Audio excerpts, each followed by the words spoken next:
रीना गुप्ता भी हैं और हरदीप पुरी भी हमारे साथ केंद्रीय मंत्री जुड़ेंगे कुछ देर में। लेकिन विवेक श्रीवास्तव, अब क्या बचता है छुपाने को, क्योंकि कोर्ट के ऑर्डर ने सब कुछ बहुत स्पष्ट कर दिया है।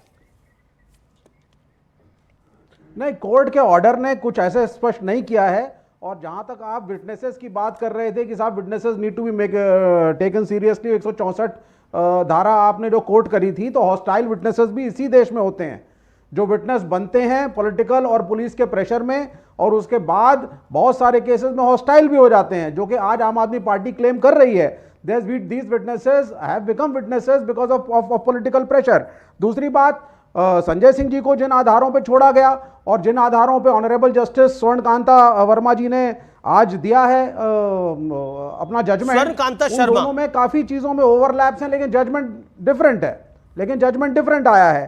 तो हमारे हिसाब से सुप्रीम कोर्ट में जाने के बाद ही ज्यादा पिक्चर क्लियर होगी कि क्या होना चाहिए। इसमें अभी कुछ भी साफ नहीं हुआ है, कुछ ऐसा नहीं बोला गया कि वो अक्यूज्ड है। पीएमएलए के कुछ गाइडलाइंस इतने ज्यादा स्ट्रिक्ट हैं कि बेल लेना बहुत मुश्किल हो गया है। आज संजय सिंह बाहर हैं, क्या कहेंगे लोग, चाहे बेल पे ही बाहर हैं, आए ना बाहर।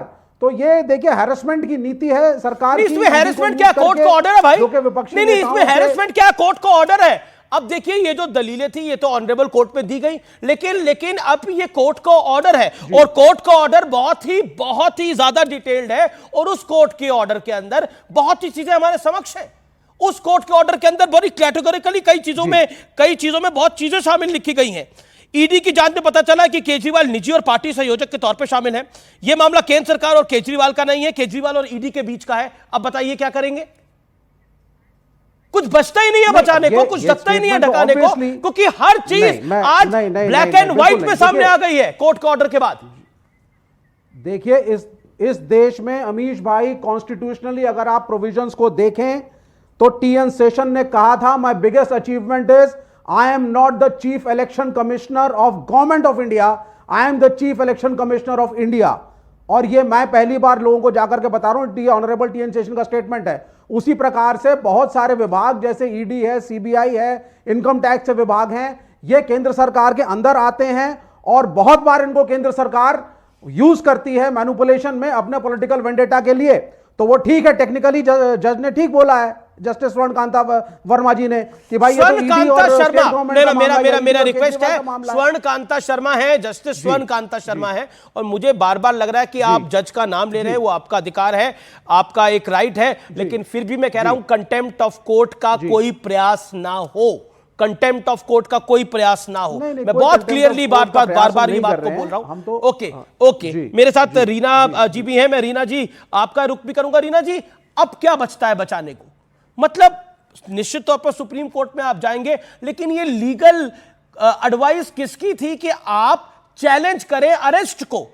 जो संजय सिंह के ऑर्डर के अंदर, जो संजय सिंह के मामले के अंदर ऑब्जर्वेशंस थी, जो मनीष सिसोदिया में ऑब्जर्वेशंस थी, वो ऑर्डर के रूप में सामने आ गई हैं। क्या करिएगा आप इसके अंदर? क्या आपको लगता नहीं है, मैं अभी किसी पॉलिटिकल पंडित को ही सुन रहा था, एक लीगल व्यक्ति को भी सुन रहा था, उसकी बात को मैं सुन रहा था गंभीरता से, उसने बोला कोई आम आदमी पार्टी में ही लग रहा है निपटाने वाला अरविंद केजरीवाल जी को।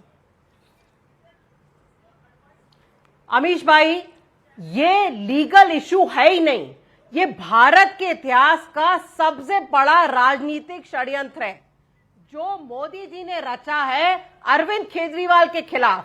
आज देखिए, जज ने 5 बार कहा कि पीएमएलए के केस में बेल मिलना बहुत मुश्किल होता है, पहली बात, और पीएमएलए के दायरे में ही हमें इस केस को सुनना पड़ेगा। दूसरी बात, आपने क्या करा, आपने लोगों को मार के, पीट के, दबाव डाल के सरकारी गवाह बनाया है। ये मैं नहीं कह रही हूं, ये ऑन रिकॉर्ड चंदन रेड्डी का स्टेटमेंट है कि मुझे इतना पीटा गया कि मेरे कान के दोनों पर्दे फट गए। जो 2 सरकारी गवाह हैं, इसमें शरद रेड्डी और मगुंडा, उन दोनों का आप देखिए, उन्होंने 10 गवाह दिए जिसमें अरविंद केजरीवाल का नाम नहीं था। उसके बाद उन पे दबाव डाला गया, उन्होंने पलटा और फिर अरविंद केजरीवाल का नाम लिया गया। तो सीधा सीधा राजनीतिक षड्यंत्र है, क्योंकि मुख्यमंत्री अरविंद केजरीवाल न सिर्फ भारत में बल्कि पूरी दुनिया में बहुत चर्चित नेता हैं। उनको आप हरा नहीं पा रहे हैं, तो उनके खिलाफ आप देखिए रीना जी, मैंने सौरभ भारद्वाज को भी सुना 10 मिनट 8 मिनट उनकी बातों को भी सुना। मेरा स्पष्ट रूप से सवाल है, नहीं एक सेकंड रीना जी, देखिए ये कहानी की आप बीजे उनको हरा नहीं पा रहे हैं। देखिए लोकसभा चुनावों के अंदर हारे आम आदमी पार्टी के 700 सीटों पर आम आदमी पार्टी हारी, एक बार ही नहीं 2 बार हारी। एमसीडी चुनाव बीच में हारी, उसके बाद आप लोग एमसीडी चुनाव जीत गए। पॉइंट यह है कि आपने कांग्रेस की सरकारों को हराया, पॉइंट यह आपने कांग्रेस से सरकारें छीनी, आज उसी कांग्रेस के साथ है। Point number 1। पॉइंट नंबर 2 जो कि बड़ा महत्वपूर्ण है, आज हम कोर्ट के ऑर्डर पे बात करते हैं रीना जी, जो कि बहुत महत्वपूर्ण है। उस कोर्ट के ऑर्डर के अंदर केस फाइल देखी गई है, उस कोर्ट के ऑर्डर के अंदर अप्रूवर का 164 पे दिए गए बयान को मान्य माना गया है। और ये 2014 से तो हुआ नहीं, मोदी के आने के बाद 100 सालों से हो रहा है। क्या करिएगा आप? अमीश भाई बहुत बढ़िया आपने सवाल पूछा। मैं आज आपसे और भारतीय जनता पार्टी से पूछना चाहती हूं कि जब लाल कृष्ण आडवाणी जी 19 महीने जेल के अंदर थे तो वो सही था या गलत था?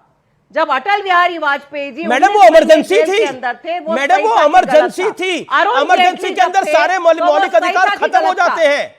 इमरजेंसी के अंदर आप इमरजेंसी, मेरा निवेदन है 1975 और 1977 के बीच में इमरजेंसी थी, तब इमरजेंसी थी और इमरजेंसी में सारे मौलिक अधिकार खत्म हो जाते हैं। भ्रष्टाचार में अंदर नहीं गए थे लाल कृष्ण आडवाणी और अटल बिहारी वाजपेयी, भ्रष्टाचार के केस में अंदर नहीं गए थे। ये भ्रष्टाचार का मामला है, शराब घोटाले का मामला है। अमीश भाई, आज की तारीख में देश में अघोषित आपातकाल है, अनडिक्लेयर्ड इमरजेंसी। नहीं तो आप मुझे बताइए कि ऐसा कैसे हो सकता है कि जैसे ही भारतीय जनता पार्टी आप ज्वाइन करते हैं सारी फाइलें खो जाती हैं, सारे केस बंद हो जाते हैं। हजारों एग्जाम्पल है, छगन भुजबल देख लीजिए, अजीत पवार देख लीजिए, शिंदे देख लीजिए। आप सिर्फ अरविंद केजरीवाल पे प्रेशर डालना चाह रहे हैं, आप सिर्फ अरविंद केजरीवाल पे प्रेशर डालना चाह रहे हैं कि तुम टूट जाओ और भारतीय जनता पार्टी टूटने की बात नहीं है। आज हाई कोर्ट का ऑर्डर है, हाई कोर्ट का ऑर्डर है जिसमें मनी ट्रेल की भी बात है और उसमें इकट्ठा तथ्यों से पता चलता है कि केजरीवाल ने दूसरों के साथ मिलकर साजिश रची। केजरीवाल रिश्वत लेने और आपराधिक आय जुटाने के सक्रिय रूप से शामिल थे। हाई कोर्ट क्या लिख रहा है? ये सेम ऑर्डर जो था, ये सेम ऑर्डर संजय सिंह के केस में हुआ था। फिर सुप्रीम कोर्ट ने क्या बोला? सुप्रीम कोर्ट ने बोला जी, मैं आपको रोकना चाह रहा हूं। प्रधानमंत्री मोदी इस समय चेन्नई